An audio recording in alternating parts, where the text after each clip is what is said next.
আচ্ছা, তোমরা ওয়েস্ট বেঙ্গলের মানুষজন ঠাম্মির সঙ্গে যে অন্যায় করছো, তোমাদের মনে হচ্ছে যে তোমরা একটুখানি বাড়াবাড়ি করছো না? তার সঙ্গে এতটা রুড বিহেভ করা কি তোমাদের উচিত? ওনার বয়স হয়েছে, কাউকে যদি হার্ট অ্যাটাক হয়ে যায়, এই লোকটা যদি নিতে না পারে, তারপরে খেসারত কিন্তু আমাদের সবাইকে দিতে হবে। বাবা দেখো, উনি 15টা বছর একটা গদি দখল করেছিল। এবার তুমি স্বাভাবিক একটা জিনিস ভাবো যে 15টা বছর তুমি একটা অফিসে একটা কাজের জন্য, চাকরির জন্য দিয়েছো। এবার আচমকা 15 বছর পরে তোমাকে জব থেকে তাড়িয়ে দেওয়া হলো। বা 15টা বছর তুমি তোমার সন্তানকে বড় করেছো, তারপর 15টা বছর পর তোমার সন্তান তোমাকে বৃদ্ধাশ্রমে রেখে দিয়েছো, তাহলে কি তোমার কষ্ট হবে না? নিশ্চয়ই হবে।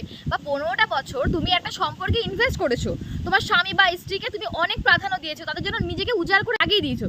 এবার 15 বছর পরে তুমি বুঝতে পারছো যে সেই মানুষটা আর এক জায়গায় কোনো অ্যাফেয়ার্স আছে এবং সে তোমার সঙ্গে থাকতে চায় না, তাহলে তোমার কি তো মুভ অন করাটা সহজ হবে? উনি যদি এখন বলে যে আমি ইস্তফা দেবো না, ওনার ইমোশনসটা বোঝো ইয়ার। নবান্ন ওনার স্বপ্ন, উনি সকালে ঘুম থেকে উঠতো, ফোনটা নিত, কোথায় কখন কার কোন বিপদ আপদ কিছু ধামাচাপা দিতে, সেটা আমিও জানি না, সেটা বড় বিষয় নয়। কিন্তু ওনার যে এই যে 15 বছরের যেটা রুটিন, এটা আচমকা একদিনে কেউ কখনো পাল্টাতে পারে? সময় দাও, একটা জিনিস যে ওনার হাত থেকে চলে গেছে, উনি তো এখন অ্যাকসেপ্ট করতে পারছে না যে বাংলার মানুষ ওনাকে কেউ ভোটে জেতায়নি, উনি হেরে গেছে, গো হারা। একটু বোঝো ইয়ার। উনি এমনি মাঝে মাঝে খিটমিট করে, হাম্বা হাম্বা রাম্বা রাম্বা কাম্বা কাম্বা, না জানে কি ভুলভাল মন্ত্র উচ্চারণ করে।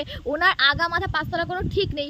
উনি মানুষকে ম্যানিপুলেট করে, উনি মনে করে উনি সুপেরিয়র আর বাকি সবাই বোকা। সেই সুযোগটা একটুখানি দাও। তোমরা এখনই বলছো ঘটি বেঁকিয়ে গেল মনা, তুই নাম রে মনা। আরে বাবা, মনাকে তো সুযোগটা তো দাও, উনি সেটা বুঝুক। উনি তো রিয়েলাইজই করতে পারছে না যে ওনার সঙ্গে কি ঘটে গেছে। যেখানে ওনার মাংস ভাত করার কথা ছিল, সেখানে উনি এখন সম্পূর্ণরূপে ডিপ্রেশনে চলে গেছে। একটু রেহেম সাহেম করো।